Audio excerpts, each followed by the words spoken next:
Hey everybody, how's it going? Today I would like to discuss a comment that I got a few days ago and how it relates to the mission and purpose of this channel as I described it in a video I did 2 years ago.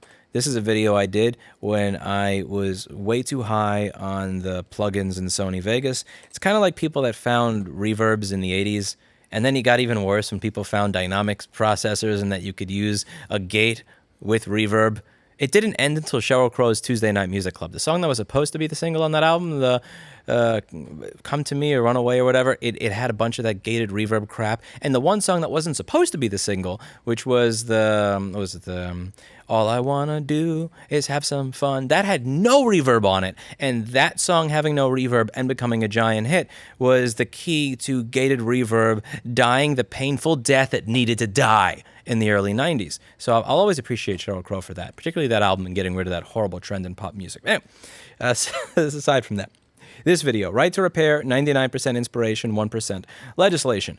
That video was explaining the mission and purpose of the channel, which is that I don't want to just influence legislation because you're going about the wrong way. You need to change the culture to get people to understand that right to repair is important before you can actually have the legislation changed. George Carlin used to talk about this. He would always talk about how people bitched about the politicians and would never focus on the fact that we are voting for them in the primaries and the general elections. So if the politicians suck, it in some way is a reflection of the fact that we suck. And, you know, as much as he is a comedian and he is joking, there is a small bit of nihilistic truth in that. Probably more than a small bit, but I'll leave it at that for this video. And what I want to do is get people personally invested. So it's not just about changing a law. It's about ensuring that if you're someone who has a $3,000 device and you are not able to afford to replace it and it breaks on you and you need it for work, that maybe there's something on my channel that helps you fix it for $100. If you're someone who has a crappy dead-end job, maybe you're able to pick up some advice on my channel, fix some things, make a few $100s a week extra from Craigslist, and now repair means something to you. You're invested. It's done something for you. And once repair has improved your life in a positive way, when you are in a position to be able to make decisions, or you're in a position of power, you're not going to want to make anti-repair decisions because you're going to remember how repair helped you when you needed it. So whether it's at the ballot box, whether you're working at another company at some point and they ask you to make an anti-repair decision, I want you to be thinking about what it was like when repair helped you out. And I want you to think about what it would have been like if repair wasn't there as an option at that time, because I believe that's how true change will occur. The way that legislation works in our country nowadays, it's virtually impossible to get any piece of legislation passed that would benefit the normal consumer or everyday people. And even if it was, there's always a way to skirt and get around the laws. And a few videos ago, I talked about how if I were Apple, how I would skirt around a lot of the EU regulations that they're looking to put in, if they even do get put in. Now, there's this one comment that I got that really deserves to be highlighted because this gentleman is living the spirit of what it is that I'm trying to do on this channel, and I congratulate him for it. This is Dr. Lauritsen in my Twitch chat. He said, I used to code for John Deere and had to write code that actively denied right to repair. After having a come-to-Jesus moment, I left. Now, I know what most people are going to say regarding that. Oh, it's great that he left because he didn't want to be a part of opposing right to repair, but I mean, is that really what someone should do? Is that really a great idea? He's going to now have financial strife if he needs to change jobs because you're going to have a few weeks where you don't have your full income. He's going to have to get used to how to do a new job. Change is difficult. Many people tend to resist change in their lives because change is difficult and painful. And there's just going to be someone else that comes along, right?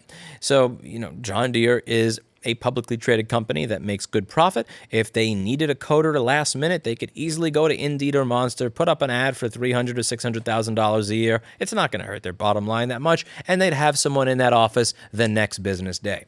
Does it really matter?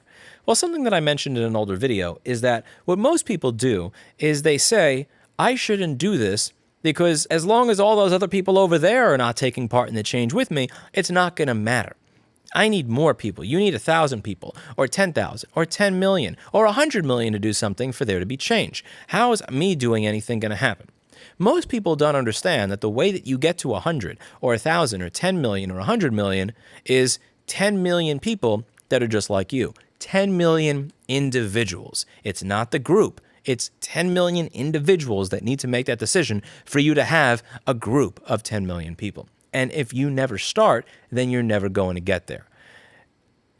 The people who make decisions, like the decision that this gentleman made, are the type of people who change the world for the better. And what you truly need to be comfortable with in order to really go ahead with this is to understand you are never going to get to sit in the shade of the tree that you're planting, and you need to be okay with that. If you look throughout history, the people that we admire, the people that we look up to, the people that we put on our money and name streets after and hold parades for, are people who, throughout their life, likely never got to sit in the shade of the tree that they planted. And some of them had a considerably shorter life as a result of trying to influence positive change at all. Over the course of their life, if you simply look at what was going on in the moment, it must have been insane for them to try and do anything. But when we look back at it, 50 or 100 or 200 or 400 years later, it's like, well, yeah, that's obviously the thing that should have been done, or that's what I would have done if I was in that position. Many people say that now, but it must have been difficult back then. Hindsight is 20/20, and when you're able to see the shade that the tree provides, it's very easy to say these things. I want you to think about what you're doing with Right to Repair right now, the same way that we look at heroes from the past. Whether it's people in the civil rights movement like Martin Luther King Jr. or Malcolm X that as a result of speaking out literally didn't get to live long enough to sit in the shade of the trees that they planted.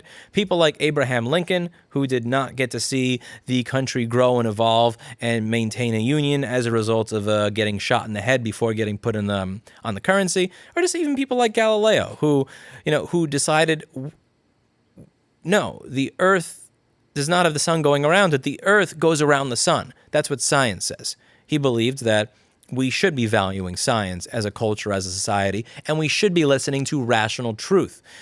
He was punished for it. His retirement was not what I would call the most pleasant retirement, and he wasn't seen as the hero that he was or acknowledged as the hero that he was until a long time later. Many of the people that speak out against the injustices of a time, many of the people that are responsible for the positive change that we enjoy today, as people, living in a society where people believe in science, living in a society where people value science to the point where, oh, well, now that we know what's up there, let's try to go up to space. Oh, now that we're up there, let's throw some satellite. And now we have GPS. Who knows? We may have never had GPS if it wasn't for people like Galileo just dropping that first domino, getting the ball rolling for us, getting us out of that ridiculous-ass idea that the sun moves around the Earth. He had to spend the remainder of his life in house arrest for you to be able to hit the location button on your phone. Most of these people had horrible lives as a result of it, but they were willing to deal with it because they understood that the next generation would be the generation that benefits from it. I recognize that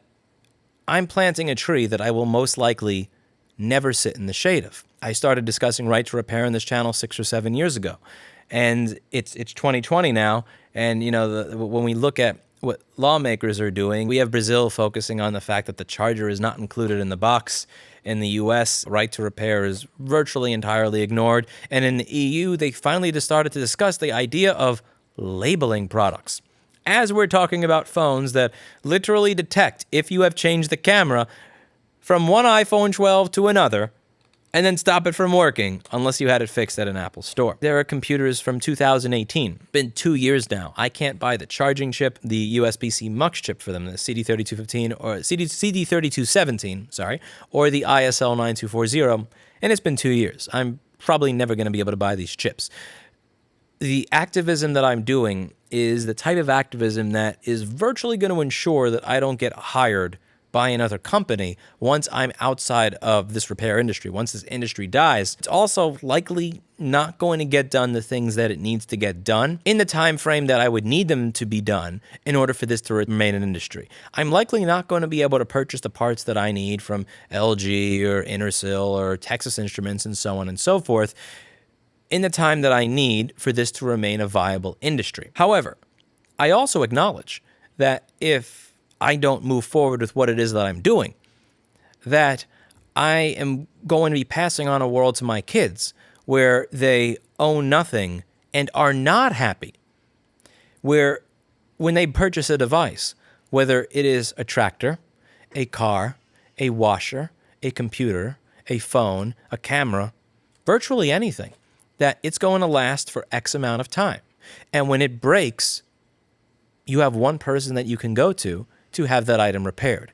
And that person is going to be the person that has a financial incentive to sell you a new one. That's not the world that I want to pass off to the next generation. And I think all of us need to understand that it's not even necessarily about what it is that we accomplish in this lifetime.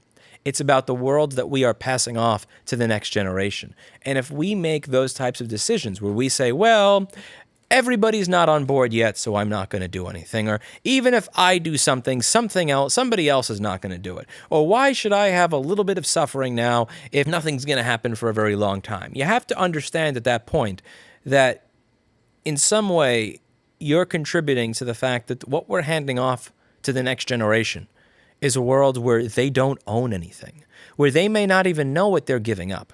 People like me are old enough to at least remember when I was a kid, and people in the house used to be able to fix things and work on things, and devices included some sort of schematic or manual with it, even though that was fading. But the next generation that's going to be growing up in these modern times, that's all they've ever experienced. That's all they've ever known. They're not even going to know that there was a time when you could simply work on your own car, where you could open the appliances in your home and actually get parts for them, where you could fix your own computer.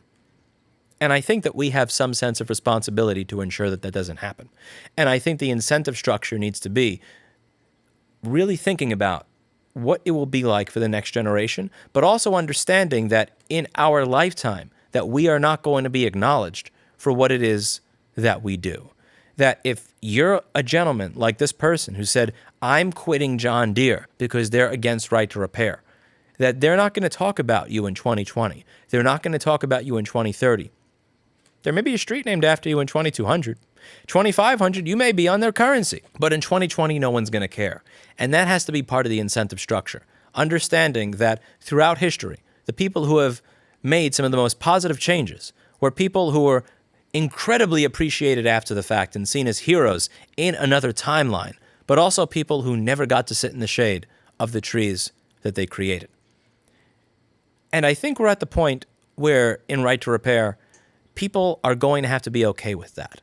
Because when you look at the speed that progress is being made, when you look at the speed at which these problems are multiplying, it doesn't bode well for the idea that 6 months from now, we will have solved the problem. And don't get it twisted. I genuinely hope that we do. I got another comment recently saying, Lewis, you're saying it's a bad time. Nobody cares right now. I disagree. More people have more time and less money than ever. People are trying to repair things, make their phone, laptop, car, everything last longer until they're on a better financial footing. So they're noticing right to repair problems more right now. And they have the time to organize and bitch at their politicians because they don't have a job.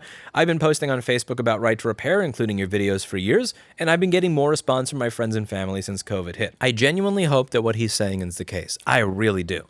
But there must be an understanding that if that is not the case, that we are not doing what we are doing. We are not pushing forward these causes just for us, just to see a difference in the next 2 days or 2 weeks or 2 months. That these decisions that we make now are going to shape the outcome for hundreds, potentially thousands of years to come. The way that device ownership, the way the concept of ownership exists 300 to 700 years from now may be defined by the decisions that we make right now, on the coalitions that we put together right now.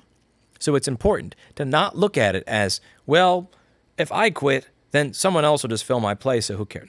Think about being the first domino that falls, even if the last domino falling is going to happen long after you're not around. Think about that last domino. Think about the role that you played in that happening. That's it for today. And as always, I hope you learned something. I'll see you all in the next video. Bye now.